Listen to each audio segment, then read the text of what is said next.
तुम्ही म्हणाला याला दुपारी काय याला चढली का काय कुणाला माहिती. मला चढली नाही. मी खरं आहे ते सांगतोय. तुम्ही माझ्या परिवारातली माझ्या घरची माणसं आहात. मला अंधारात ठेवायचं नाही. जीवाभावाच्या सहकार्याला कळलं पाहिजे मूळ शेतकरी आहोत आणि त्याच्यामुळं या मदतीनं हवामानाचा अंदाज, पाऊस केव्हा पडणार आहे, मातीचा पोत कसा आहे, त्याच्यामध्ये पाण्याची उपलब्धता, या सगळ्या घटकांचा अभ्यास करून योग्य पीक निवडीचा सल्ला हा तुम्हाला मिळणार आहे. बाजारपेठ कुठली हे तुम्हाला त्या ठिकाणी कळणार आहे. पॅकेजिंग कसं करायचं, मार्केटिंग कसं करायचं हे त्या ठिकाणी तुम्हाला कळणार आहे.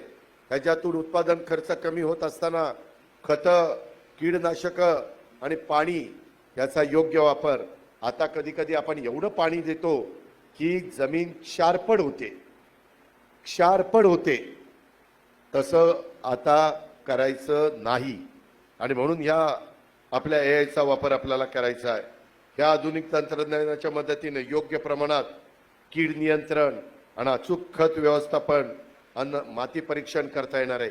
अहो, प्रत्येक माती, आपल्या मानवतची माती, सेलूची माती, माझ्या परभणीची माती, माझ्या पाथरीची माती आणि तिकडं बारामतीची माती, इंदापूरची माती, प्रत्येक मातीला वेगवेगळ्या खताची गरज आहे. काही लोह कमी आहे, काहीमध्ये पोटॅश कमी आहे, काहीमध्ये नायट्रोजन कमी आहे. हे सगळे वेगवेगळे प्रकार आहेत. काहीमध्ये स्फुरद कमी आहे आणि ते परीक्षण ते बरोबर मशीन करतं. तुम्हाला काय सांगायचं परभणीकरांनो, आता तर गाड्या ज्या निघाल्यात ड्रायव्हरच नाही, कॉम्प्युटरला सांगायचं आहे चल इथून आता अजित पवारला चाललंय जायचं बसमतला, गाडी चालायला लागणार. मध्ये कुणी आडवं आलं गाडी थांबणार, ते गेला की परत गाडी चालायला लागणार. विमानं देखील वैमानिक नसताना त्या ठिकाणी चालू शकतात, असं तंत्रज्ञान विकसित झालंय. तुम्ही म्हणाला याला दुपारी काय याला चढली का काय कुणाला माहिती. मला चढली नाही. मी खरं आहे ते सांगतोय. तुम्ही माझ्या परिवारातली माझ्या घरची माणसं आहात. मला अंधारात ठेवायचं नाही. काय जगात चाललंय हे माझ्या जीवाभावाच्या सहकार्याला कळलं पाहिजे, माझ्या लाडक्या बहिणींना कळलं पाहिजे. ते मी सांगण्याचा प्रयत्न करतोय. मी आता कृषी क्षेत्रात राज्य सरकारनं ॲग्री हॅकॉथॉन हे नवीन पाऊल उचललेलं आहे. त्याचा पण आपण उपयोग केला पाहिजे. हे वर्ष राष्ट्रवादी काँग्रेस पक्षाची 10 जूनला 1999ला शिवाजी पार्कला स्थापना झाली. 25 वर्ष पूर्ण झाली. रौप्य महोत्सवी वर्ष आपण साजरा करतोय. त्यामुळं आता पक्ष ऐन तारुण्यामध्ये आपला आलेला आहे. विकासाची विचारधारा आपण निवडली आहे. मला केवळ खात्रीच नाही तर विश्वास आहे की आपला रस्ता योग्य आहे, आपली दिशा बरोबर आहे, आपलं ध्येय स्पष्ट आहे आणि ह्या तरुणांच्या सहसत्या रक्ताचा आपल्याला जे काही उत्साह आहे त्या उत्साहाचा फायदा समाजाच्या भल्याकरता, राष्ट्रवादीच्या वाढीकरता आणि तरुणांना योग्य दिशेने पुढे नेण्याच्या करता त्याकरता करायचा आहे. येणाऱ्या स्थानिक स्वराज्य संस्थांच्या निवडणुकीत पक्षाला राज्यात एक चांगलं यश हे आपल्याला मिळवून द्यायचं आहे. त्याकरता तुम्ही सर्वांनी आपापल्या गावात काम करावं. राष्ट्रवादीला आपल्या शहरात, जिल्ह्यात आणि राज्यात एक राष्ट्रवादी काँग्रेसमय वातावरण तयार करण्याच्या करता तुम्ही आत्ता प्रवेश करणाऱ्यांनी, पहिल्यापासून पक्षात असणाऱ्यांनी, मधल्या काळात पक्षात येणाऱ्यांनी सगळ्यांनी झोकून देऊन काम करावं. मी कधी हा आत्ता आला, हा पहिल्यापासून आहे, हा मधनं आला असा भेदभाव करणार नाही. ज्याच्यात कर्तृत्व असेल, ज्याच्यात नेतृत्व असेल, ज्याच्यात संघटना कौशल्य असेल, ज्याच्यात समाजातल्या सर्व घटकाला बरोबर घेऊन येण्याची क्षमता आणि ताकद असेल, त्यांना संधी देण्याचं काम आपण सगळेजण मिळून करू. मी कुठेही भेदभाव त्यामध्ये करणार नाही. येणाऱ्या आपल्या राष्ट्रवादी काँग्रेस पक्षाच्या वाढीसाठी आपण झपाटून सगळ्यांनी काम करण्याची गरज आहे.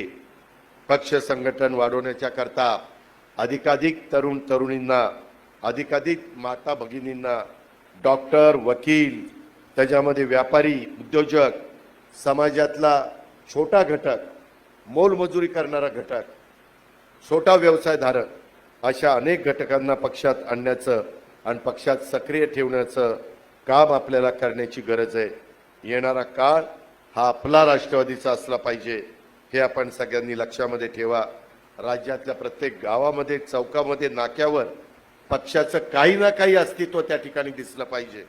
पक्षाचा झेंडा लागेल, पक्षाच्या त्या गावामध्ये, आळीमध्ये, गल्लीमध्ये पक्षाचा नवीन सक्रिय कार्यकर्ता त्या ठिकाणी तयार होईल. यासाठी काम करा. आपल्या गावात, आपल्या शहरामध्ये, आपल्या तालुक्यात, आपल्या जिल्ह्यात, महत्त्वाचं म्हणजे स्वतःच्या घरात भावकीत पक्ष वाढवण्याचा आणि पक्षाचा पुरोगामी विचार पोचवण्याचा आपण सगळ्यांनी प्रयत्न करा. एक एक करत घरातल्या, दारातल्या, कुटुंबातल्या, गावातल्या सर्वांना सोबत घेऊन आपल्या पक्षाला वाढवायचं आहे. त्यासाठी आपण आजपासूनच कामाला लागा. स्थानिक स्वराज्य संस्थांच्या निवडणुकीत आपण कुठं कमी पडलोय असं चित्र राहता कामा नये. त्या दृष्टिकोनातनं काम करा. स्थानिक तरुणांच्या मधनच त्याच्यामध्ये बूथ प्रमुख, 50 प्रमुखाची नियुक्ती करा. त्यांची नावाची, फोन नंबरची यादी आत्ता मला प्रतापनी त्या ठिकाणी दिली. मी आता त्यांना तिकडं जाताना मुंबईला गेल्यावर नंबर लावून बघणार आहे की खरंच तुझा नंबर आहे का, तू खरंच सभासद झालाय का, तुला बळजबरी केलंय का, तुला माहिती का तू सभासद झालाय, हे असं मी विचारणार आहे. त्याच्या काय झालं आता, तर त्यामध्ये तुम्ही या पद्धतीनं पुढं जा. त्याच्यामध्ये आपल्या कार्यालयामध्ये यादी जी पाठवाल त्याच्यात बूथ प्रमुखाला देखील, बूथ आणि 50 प्रमुखाला देखील पद, मान, सन्मान, बळ मिळेल याची व्यवस्था त्या त्या भागातल्या कार्यकर्त्यांनी केली पाहिजे. त्यांना पक्षाचा जिल्हा प्रमुख, तालुका प्रमुखांना थेट मोबाईलवरून संपर्क साधता आला पाहिजे. यासाठी तुमचे फोन नंबर जे तुम्ही वापरता ते त्या बाबतीमध्ये द्या. प्रत्येकाने पक्षवाढीच्या करता लक्ष घाला. त्याच्यामध्येच मी नेहमी सांगतो, शिवशाहू फुले आंबेडकर, त्याच्यामध्ये हा महाराष्ट्र त्यांचा आहे. एकता, समता, बंधुतेचा विचार ह्या महाराष्ट्राच्या मातीच्या कणाकणामध्ये खोलवर रुजलाय. इथं जातीय द्वेष, इथं धार्मिक हिंसेला स्थान नाही. तशा पद्धतीचं राजकारण कदाचित काही दिवस चालेल, परंतु दीर्घकाळ लोकांच्या मनामध्ये राहायचं असेल तर सर्वांना बरोबर घेऊनच त्या ठिकाणी काम करावं लागेल. हे आपण सगळ्यांनी लक्षामध्ये घ्या. आणि त्याच्यात माझा मागासवर्गीय, आदिवासी, ओबीसी, अल्पसंख्याक, दुर्बल, वंचित, उपेक्षित ह्या बांधवांच्या कल्याणाच्या करता, ह्या घटकांच्या जीवनामध्ये बदल घडवण्याच्यासाठी राज्याच्या सत्तेचा उपयोग, हे सत्तेचा उपयोग आपल्याला करायचा आहे. मिळालेला सत्तेचा उपयोग हा सर्वसामान्य माणसाचे प्रश्न सोडवण्याच्या करता झाला पाहिजे. अनेक योजना केंद्राच्या आहेत, अनेक योजना राज्याच्या आहेत. प्रत्येकाला, भूमिहीन माणसाला घरकुल देण्याची आपली योजना आहे. त्या योजनेचा पण कसा लाभ आपल्या भागातल्या लाभार्थ्यांना होईल आणि त्यामध्ये राष्ट्रवादी काँग्रेस पक्ष कसा हिरिरीनं काम करतोय हे देखील आपल्याला सगळ्यांना त्याच्यातनं दाखवता येईल. हे पण आपण सगळ्यांनी ह्या निमित्तानं लक्षामध्ये घेतलं पाहिजे. मला पुन्हा एकदा सर्वांचे मनापासून या ठिकाणी आभार मानायचे.